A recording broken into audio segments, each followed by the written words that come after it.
नमस्कार। PP news line के prime time में आप सबका स्वागत। मैं हूं रजनी अनुभव। आइए नजर डालते हैं अब तक की प्रमुख सुर्खियों पर।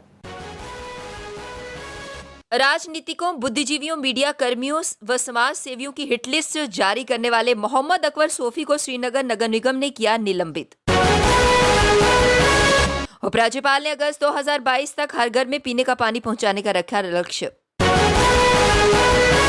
स्कूल और क्लिनिक खोलने या पेट्रोल डीजल के भंडारण और बिक्री की मंजूरी के लिए अब लंबा इंतजार हुआ खत्म। बॉलीवुड अभिनेत्री और भाजपा सांसद हेमा मालिनी ने खीर भवानी मंदिर में की पूजा। अब समाचार विस्तार से।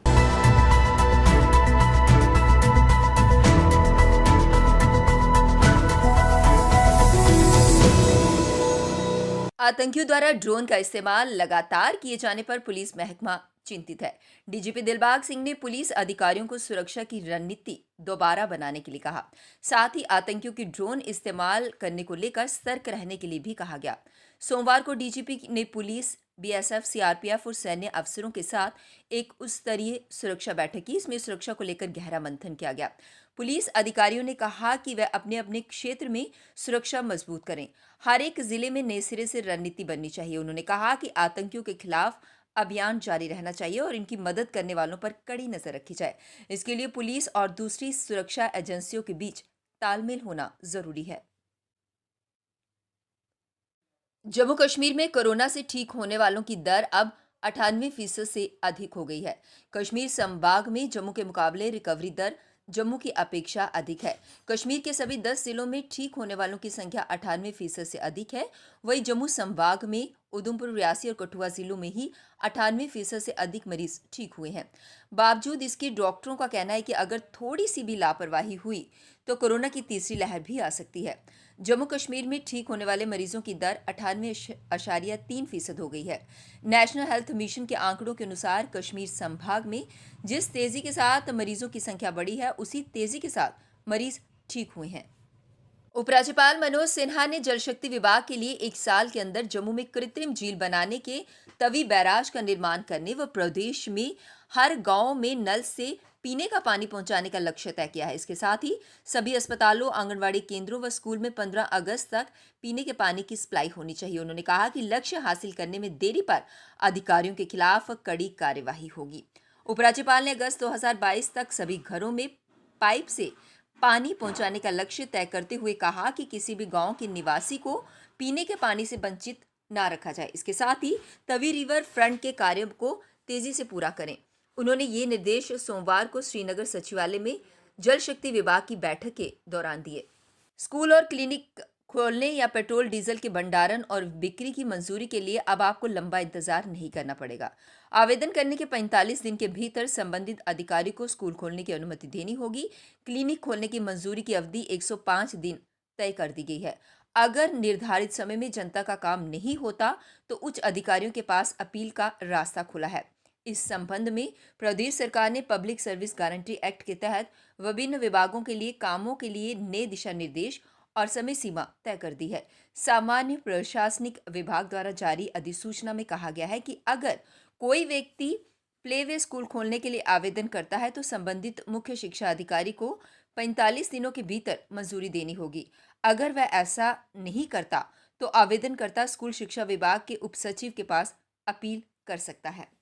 कश्मीर में पाकिस्तानी और अलगाववादी एजेंडे का विरोध कर भारत के साथ खड़े होने वाले राजनीतिकों, बुद्धिजीवियों, मीडिया कर्मियों व समाज सेवियों की हिट लिस्ट जारी करने एवं kashmirfights.wordpress.com ब्लॉग चलाने वाले गिरोह के सरगना मोहम्मद अकबर सोफी को श्रीनगर नगर निगम ने निलंबित कर दिया है। इस बीच सुरक्षा एजेंसियों ने सोफी को सरकारी नौकरी के लिए सीआईडी क्लियरेंस देने वालों समेत उसके पुत्र ताबिश के चीन कनेक्शन को खंगालना शुरू कर दिया गया है।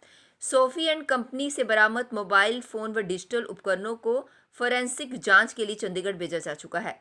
जांच अधिकारियों ने बताया कि मोहम्मद सोफी अकबर व उनके साथियों से पूछताछ के आधार पर कुछ और लोगों को चिन्हित किया गया है। इनकी गतिविधियों की जांच की जा रही है। सांबा जिले में अंतर्राष्ट्रीय सीमा पर बसे 3 गांव में कोरोना रोधी टीकाकरण का 100% लक्ष्य हासिल कर लिया गया है।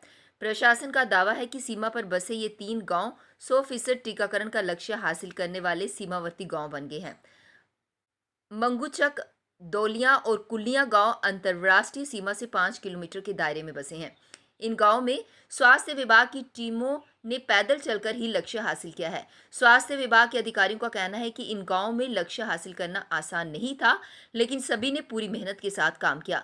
सांबा जिले के उपायुक्त अनुराधा गुप्ता का कहना है कि ब्लॉक राजपुरा के इन तीनों गांव मंगूचक, दौलियां और कुल्लियां में 100% टीकाकरण एक बड़ी उपलब्धि है। कश्मीर के बेहतर होते हालात आतंकवादी संगठनों को रास नहीं आ रहे। वे हर दिन इसी प्रयास में जुटे रहते हैं कि कहीं ना कहीं आतंकी हमला करके वे लोगों को फिर से उनमें डर व खौफ पैदा करें, जैसा कि पहले भी हुआ करता था। परंतु उनकी साजिशों को हर बार नाकाम बनाने वाले सुरक्षा बल इन दिनों उनके लिए कहर बनकर बरप रहे हैं। कश्मीर के शांतिपूर्ण माहौल को कोई खराब करे, ये उन्हें गवारा नहीं। यही वजह है कि दक्षिण कश्मीर में आतंकवाद की जड़ों को खत्म करने के लिए सुरक्षा बलों ने अपने अभियानों में तेजी लाई है। अच्छी बात यह है कि अब लोग भी सुरक्षा बलों का साथ दे रहे हैं। सुरक्षा बलों ने बीते 20 दिनों में 20 आतंकियों को मार गिराया। ये सभी लश्कर तैयबा के थे। इनमें गत रविवार रात को शोपियां में मारे गए इशफाक अहमद डार और माजिद इकबाल भट्ट भी शामिल थे। बॉलीवुड अभिनेत्री और भाजपा सांसद हेमा मालिनी ने रविवार को कश्मीर के प्राचीन खीर भवानी मंदिर में पूजा की। दर्शन के बाद हेमा मालिनी ने लोगों से बातचीत भी की। खीर भवानी मंदिर मध्य कश्मीर के गांदरबल जिले के तुलमुला इलाके में स्थित है। उनके मंदिर जाने के मद्देनजर सुरक्षा के पुख्ता इंतजाम किए गए थे।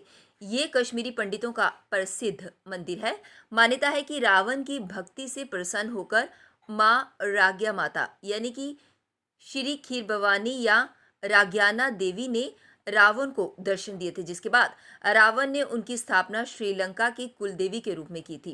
कुछ समय बाद रावण के व्यवहार और बुरे कर्मों के चलते देवी उससे रुष्ट हो गई और श्रीलंका से जाने की इच्छा व्यक्त की। उसके बाद जब भगवान राम ने रावण का वध किया तो उन्होंने भगवान हनुमान को ये काम दिया कि वह देवी के लिए उनका पसंदीदा स्थान चुने और स्थापना करें। इस पर देवी ने कश्मीर के तुलमुला को चुना। सुंबक क्षेत्र के सांखी नाला जो कि ढाकी रोड पर स्थित है, वहां आई भीषण बाढ़ में आज एक इनोवा कार फंस गई, जिसको बड़ी मुश्किल से बचाया जा सका। प्रत्यक्षदर्शियों के मुताबिक इनोवा कार का मालिक अपने किसी रिश्तेदार के यहाँ गया हुआ था और सुबह हुई बारिश के चलते जैसे वह अपनी गाड़ी लेकर निकला तो सांखी नाला में आई भीषण बाढ़ में फंस गया। खुद तो ड्राइवर निकल गया, लेकिन पानी इतना तेजी से बढ़ा कि अपनी गाड़ी को नहीं निकाल पाया और गाड़ी डूबती चली गई, जिसे देखकर वहां सुंब के युवाओं ने गाड़ी को बचाने का बीड़ा उठाया। स्थानीय लोगों ने युवाओं के इस प्रयास की काफी प्रशंसा की और कहा कि आगे भी अक्सर ऐसे मौके आएंगे जिसमें स्थानीय लोग हमेशा मदद के लिए तत्पर रहते हैं और आगे भी रहेंगे। अब वक्त हो चला एक ब्रेक का, मिलते हैं ब्रेक के बाद। मजबूती की पहचान ACC cement, messrs Bishandas Jaswal and sons, authorised stockist, ACC cement, 45 transport Nagar, Jammu. Break के बाद बढ़ते हैं अगली बड़ी खबर की ओर। ईद उल अधा के मौके पर लोगों ने झमाझम बारिश के बीच जमकर खरीदारी की। इसमें चीजों की खरीदारी के अलावा भेड़ बकरों की खरीदारी भी की गई। मैसेज ये देना चाहेंगे सर कि एक तो ये माल बहुत महंगा है, अपने तरीके से हम खरीद रहे हैं और सबके लिए ये बहुत मुबारकबाद है ईद की और सबके लिए अच्छी रहे और अपने तरीके से हम खरीद रहे हैं। गेड़ू बहुत महंगे हैं। एक तो कोरोना की मार और दूसरी तरफ बढ़ती चोरी के मामलों ने लोगों की दिक्कतों को और भी बढ़ा दिया है। ये दूसरी बार हुआ है जब शेख नगर में एक दुकान पर दूसरी बार चोरी हुई है। यानी कि पहली बार जब इनकी दुकान पर चोरी हुई तो इन्होंने मामला दर्ज करवाया पुलिस स्टेशन में, लेकिन वहां की तरफ से कोई कार्यवाही नहीं की गई। लेकिन अब दूसरी बार फिर से चोरी हुई है और इनका ये कहना है कि सुबह से मामला दर्ज करवाया है, लेकिन खबर लिखे जाने तक अभी तक कोई भी पुलिसकर्मी यहाँ पर उनकी सुध लेने नहीं आया। रात को हुई है कोई 12:30-1 बजे, तो काफ़ी नुकसान किया उसने। कितना सामान आपसे चोरी हो गया? सामान ज़्यादा नहीं, कोई 5-6 लाख का सामान ले गया वो। सिगरेट ले गया, सारे जितने भी कॉस्टली सिगरेट थे सारे ले गया वो। क्या आपको किसी पर शक था भी आगे? शक तो किसी के भी नहीं है, उन क्या कह सकते हैं। लेकिन सर आपने दुकान के ऊपर CCTV कैमरा भी वहाँ कैमरा भी लगाया है, सारी फुटेज आई है उसमें। मतलब 10-15 दिन पहले भी चोरी हुई थी। लेकिन कंप्लेन करवाई थी, उन्होंने कुछ नहीं किया, वैसे कोई एक्शन नहीं लिया। पहले भी आपकी हाँ, दुकान पहले चोरी हुई, लेकिन पहले उन्होंने खाली ताले तोड़े और सामान कुछ नहीं लिया, थोड़ा बहुत ऐसे मतलब नॉर्मल हुआ था, लेकिन इस बार उन्होंने काफ़ी नुकसान किया है। लोक जनशक्ति पार्टी द्वारा आज एक प्रेस मीट की गई। इसमें उन्होंने ये कहा कि जम्मू के लोगों को गुमराह किया जा रहा है। कुछ लोग लोगों को गुमराह करके गलत रास्ते पर लेके जा रहे हैं और पार्टी की इमेज को धूमिल करने की कोशिश कर रहे हैं। उन्होंने कहा कि ऐसे लोगों से हमारा कोई लेना देना नहीं है। कश्मीर में और कोई प्रेस करता बाकायदा हमारी पार्टी का लेके करेगा तो उस पर हम कानूनी कार्रवाई जरूर करेंगे।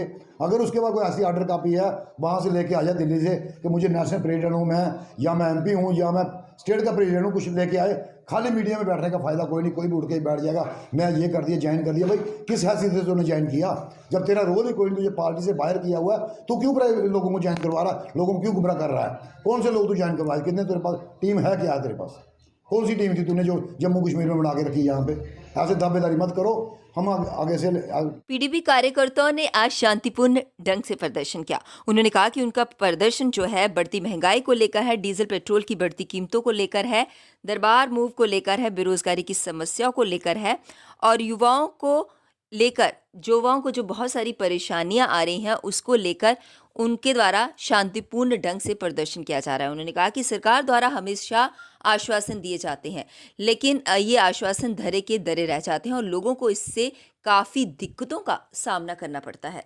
यूथ परेशान है, माइनिंग का जो माफिया, जो बाहर के लोग यहाँ आके बैठ गए हैं। हमारे लोकल जो यूथ बेकार लड़के थे, जब वो शराब के ठेकेदार देखो बाहर से ले आए, हर चीज़ बाहर की यहाँ पर इम्पोज कर रहे हैं हम पर, तो उसके खिलाफ हमारा ये आज का एहतजाज है और पीसफुल प्रोटेस्ट कर रहे हैं हम कि इस सरकार के खिलाफ हम प्रोटेस्ट कर रहे हैं कि इन्होंने कुछ नहीं दिया, सिर्फ महंगाई और बेरोजगारी और तबाही की हमारी जम्मू कश्मीर रियासत की।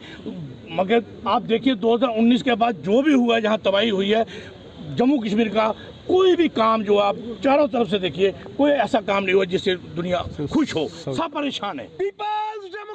पीपी न्यूज लाइन के प्राइम टाइम के आज के इस अंक में बस इतना ही। मुझे और मेरी पूरी टीम को दीजिए इजाजत और आप देखते रहिए पीपी न्यूज लाइन। नमस्कार। जम्मू में आई टेस्टिंग की साइंटिफिक और मॉडर्न टेक्नोलॉजी के लिए हमेशा याद रखें जेम ऑप्टिशियंस, जहां पर रखा जाता है आपकी हर जरूरत का ख्याल। Gem opticians with the facility of eye exercise, A scan, biometry, pachymetry और ऑटोमेटेड फील्ड एनालाइजर। और हाँ, हमारे यहाँ बढ़िया क्वालिटी के ब्रांडेड स्पेक्टिकल्स, सनग्लासेस और कॉन्टेक्ट लेंसेज मिलते हैं। आपका भरोसेमंद एक ही नाम, Gem opticians, Gandhinagar. Gem opticians, Nai Basti. Gem opticians, Amphalla. Gem opticians, Trikuta नगर।